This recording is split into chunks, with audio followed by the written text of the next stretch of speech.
Hello, everybody. Happy Tuesday. I want to start out. This is a fun themed game we have ahead of us here. There are some people for whom this theme is not exciting. That's okay. There are going to be themes that you find very exciting that other people don't like. So it all is going to balance out, I promise. And I do see some people saying, well, we're all adults. We're not children. But home video game systems have been around for almost 50 years. So this is not a brand new thing. We're talking about the older stuff, so who knows? You might surprise yourself with what you know. We asked people, what was the first console you ever owned? We're all over the place here. I love it. Morbid One Mom and Stay at Home Mom Life, and a few others said the Atari 2600, the original. Allergy Baby said Texas Instruments. Are you talking about the TI-99 4 or 4A, one of those home computers that had a bunch of games on it? Ambition 618 said Nintendo. A lot of NES owners out there. Brief Swagger said the GameCube, a little bit more specific Nintendo. Arlees44 said Sega, which could mean the Sega Master System. It could mean the Genesis. Could mean Sega CD. Could mean a number of things. But whatever it is, I hope you enjoyed it. Boop Snoot Art, my favorite username maybe ever, had the Game Boy. That was their first console. Julian Emch loved ColecoVision and had a ColecoVision. I thought that was the absolute coolest console when it came out. Dawn Rose 18 had the original PlayStation. I did too. Great system. Rancher 218 said, does Pong count? Of course it does. That was like the original, as was the Odyssey, which still Deborah Lynn had. Seth P. Miller 82 said N64. That is one of the most popular gaming consoles of all time. Monica 7 Smith with the Dreamcast. I have that. Mine is still sitting in the box. I haven't hooked it up yet. I just got it back from a friend of mine. Billy O'Valley said the Intellivision, and Abby Ka said PlayStation 2. But it's time to power up, get your thumbs limber, and keep your hand-eye coordination sharp as you play this classic video game consoles edition of Daily Trivia Live, the mobile game show where you win money from the comfort of your phone. You and your brain will be in co-op mode as you compete for today's grand prize. That is $1,000, my friends, and everyone who can correctly answer these 10 multiple-choice trivia questions about classic video game consoles will split it. In this game, you'll earn 1 bonus SB for every question you get right after question number 1, even if you've already been eliminated. So you stick around. If you win the game today, you get your share of the grand prize, and all the bonus SB that you've earned get added on top of it automatically. Otherwise, if you do not win the game, you will have to claim your bonus SB at the end of the game in order to keep them, so don't leave early. I say it every time. Now you know why. Simple as clicking a button that appears once the game has ended. Stick around for that, please. The first time you get a question wrong, as long as it's before question number 10, you can rejoin to get another shot at the grand prize. 2 ways of doing that. One is using SB. The other is with a free rejoin. If you don't have any of those, or if you want some more, and who doesn't, click the plus sign in the top left-hand corner of the main menu anytime a game's not happening and get free rejoins by watching videos.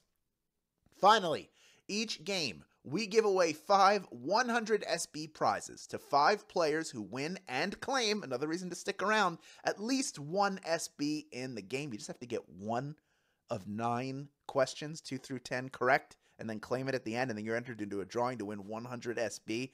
Look at these people who won yesterday. They've already been credited, so they're all 100 SB richer. This could be you, okay? Could be any one of you. That's why you keep playing and claiming, all right? So always stick around until the end. It's worth it, and these games move fast. In fact, let's hit the reset button on the comments so we can get them out of here and get the game started. Here is question number 1. The NES came with a cartridge combining which 2 games? Is it Super Mario Brothers and Duck Hunt, Metroid and Ice Hockey, or Pro Wrestling and Ice Climbers? Today's fun fact on Twitter, mention one of these games. Sold as an entertainment system because video game consoles weren't selling at the time. You got your entertainment in the form of a cartridge containing Super Mario Brothers and Duck Hunt. That's the answer. 94% of you getting that one right off the bat. Almost 15,000 of you. Well done. Metroid and Ice Hockey, both fantastic games, were not combined. Neither was Pro Wrestling and Ice Climbers. Again, great games. I have almost all of these. Ice Climbers is the one that I don't have. They're sitting in a drawer behind me right now. I have to replace a part in the NES. It's a whole thing. Anyway, I was giving people time to rejoin, and we're now up to almost 16,000 people in grand prize contention. And every question any of you gets right from here on out gets you one bonus SB. So here we go right now with question number 2. Which of the following characters was originally a Sega exclusive? Is it Sonic the Hedgehog, Donkey Kong, or Kid Icarus? Which of those is a Sega exclusive? Overseas, the Sega Master System was so advanced that it lasted well into the 90s, meaning that Sonic the Hedgehog got an 8-bit debut in some markets. That's right, Sonic the Hedgehog is the answer. Everybody's favorite speed demon. 82% again, that one right. Donkey Kong, a very early Nintendo character, debuted in the arcade before he was ever on a home system. 12% of you guessed that. Kid Icarus, also a Nintendo Entertainment Center exclusive. In fact, another great game if you ever have a chance to play it. That's what I'm just saying. Let's move on to question number 3 now, worth one bonus SB if you get it right. Which of the following classic video game consoles is the fake? Is it Intellivision, ColecoVision, or Peripheral Vision? One of those is not an actual video game system that ever existed. Intellivision, ColecoVision, or Peripheral Vision. Before Atari cratered the market, it had plenty of competition from companies like Coleco's ColecoVision and Mattel's Intellivision. Peripheral Vision is something that we all could use, but it is not an actual video game system. That is the answer I was looking for. 85% of you getting that one right. Well done. If you were here for the early part, you would have heard me talking about both ColecoVision and Intellivision. Just a reason, if you have the time to come hang out early when we're talking. I will drop hints at any point if you hear my voice. I'm just saying. Let's move on to question number 4 now, worth one bonus SB if you get it right. For years, it was rumored that there was a landfill loaded with copies of what failed Atari game? Is it Space Paranoids, E.T., or Alien? Great documentary about this. If you have not seen it, check it out after the game. In this case, the rumor turned out to be true. There is a landfill in Alamogordo, New Mexico, that Atari used to bury over 700,000 copies of the terrible E.T. video game. I had it as a kid. We returned it. I own it now again. I sold my original Atari 2600. I went out and got it on eBay. It was cheap. 55% of you knew E.T. is the answer. Maybe one of the best examples of early video game failure. Of the 45% of you that did not get that one correct, you were of course able to phone home and rejoin the game. And it looks like about 2/3 of the people eliminated did just that. Still almost 12,000 people in grand prize contention. We're on to our halfway point already. Worth one bonus SB. Here is question number 5. What company created inexpensive handheld LCD versions of Castlevania, Mortal Kombat, and Crash Bandicoot? Is it Tiger Electronics, Lion Electronics, or Bear Electronics? Oh my. Is it Tiger, Lion, or Bears? Back in 1985, long before the Nintendo Switch and a few years before the Game Boy, an American company called Tiger Electronics manufactured and sold cheaper LCD versions of your favorite games. 78% of you getting that one right. We got some Tiger gamers out there. I know I had a couple of myself. This is for you kids out there, those of you who have kids, you can tell them how tough it was growing up when we played on those LCD games. They don't even understand the suffering, the video game suffering that happened. Of the 22% of you who suffered a defeat in that question, though, we got almost half of you back in. And we are now past the halfway point into question number 6, worth one bonus SB if you get it right. Here it is. What company's commercials for their game consoles ended with someone screaming the company's name? Was it Sega, Telstar, or Fairchild?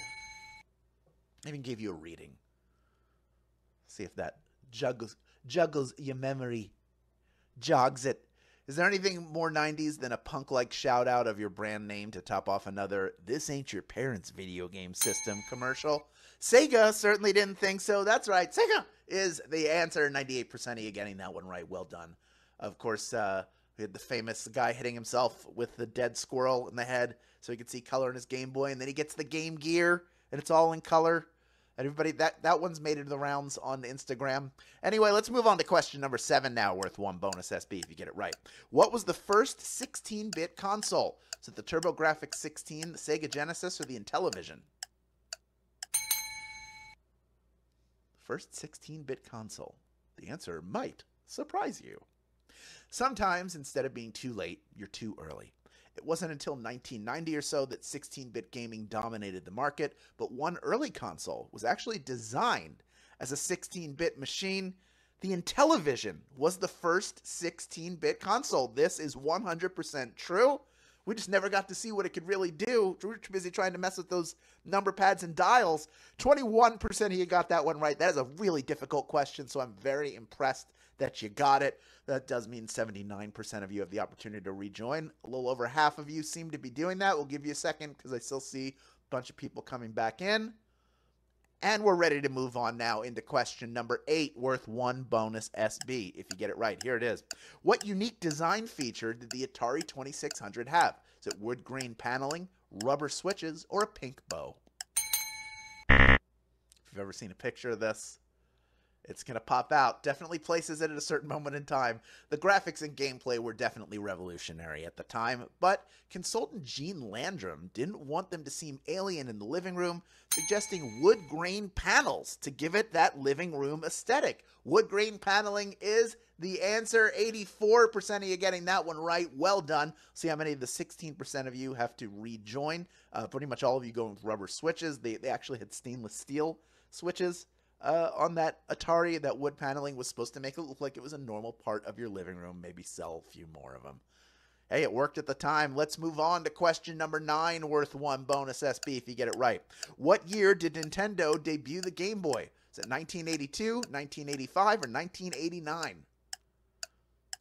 First true revolution in handheld gaming, courtesy of our pals at Nintendo. What year?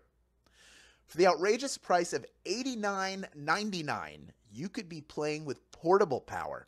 The Nintendo Game Boy was the must-have toy during the 1989 holiday season. Came out in December of '89. We got 3,758 people who knew that answer and are ready for our final question. But before we get to that final question, you know, it's that time of year when school is going back into session, so brush up on some essential knowledge questions from past games in our back-to-school game. And this is going to be a big one. It's tomorrow at 5 p.m. Pacific Time, 8 p.m. Eastern Time, with a huge $2,500 grand prize that is courtesy of our friends at Clorox. You see it right there on the screen. They're a great partner for us. We're so happy to have them putting their name on this game, and it is going to be a fun one that you will not want to miss. Also, quick reminder that there are 2 ways to get SB from Swagbucks Daily Trivia outside of our live games. One is through the Daily Trivia Challenge. That is the quick, hostless version of our game that you can play on your schedule up to twice per day, every single day. Second is by clicking the More Ways to Earn button wherever you find it in the app. Now, both of these ways get you SB towards your daily goal. When you click that More Ways to Earn, not only do you find a way to get SB by playing games on your phone, which obviously you enjoy doing, but that is how you get to the Tapjoy wall, the secret crown jewel of the Swagbucks Daily Trivia app. You can go there every single day. You can find easy-to-complete, quick offers that will help you check Daily Discover off of your to-do list and also help contribute to anything like the team challenge that's happening right now or when there are Swaggo boards. So there's always a benefit there. You have a good time doing it, and the SB will rack up for you over time if you make it a habit every single day. We talk about winning habits here. You know I do. And this is my number 1 tip for you. I've worked for this company for a long time, and I'm telling you, this is something you should have as part of your Swagbucks strategy. After the game, it's going to pop up on the screen. You'll click. It'll take you away. Ask if you want to come back in. You say yes. That is normal. It will put you back in the app, and then you'll be ready to go with Tapjoy. All right. Here we go. We got 3,970 people vying for a piece of our $1,000 grand prize. Over 16,100 of you stuck around till the end. And there is one more bonus SB up for grabs if you can correctly answer our final question. Here is question number 10. In Super Mario Brothers, what message would you get each time you defeated a fake Bowser? Is it thank you, Mario, but our princess is in another castle? Uh-oh, more to go. Or you really messed up this time. What would they say? You spend all that time avoiding Goombas and man-eating plants and fireballs.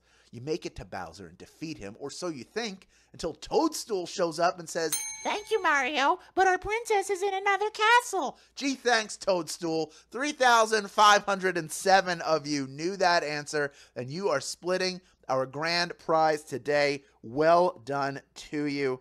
Let's meet a few of these grand prize winners. Each of you taking home 29 SB, plus the bonus SB you earned along the way. The fairest of thee, you are a winner. Brittany A, you are a winner. We got Logger Stats. Congratulations, you are a winner. Revenge Plan. There's no need for revenge. You are a winner. Banana Attacker. Banana. And Nom Nom Nom Guy. I hope you enjoyed a snack while you won that one. Congratulations to you. And to all of you who claimed your bonus SB. You know what to do with the SB in your account, right? Of course. Redeem them for PayPal cash or gift cards to Amazon, Starbucks, Target, and hundreds of other places. You've done a great job so far this week. Come back tomorrow for that big money back to school game. Thank you for playing Daily Trivia Live, and we will see you then, my friends.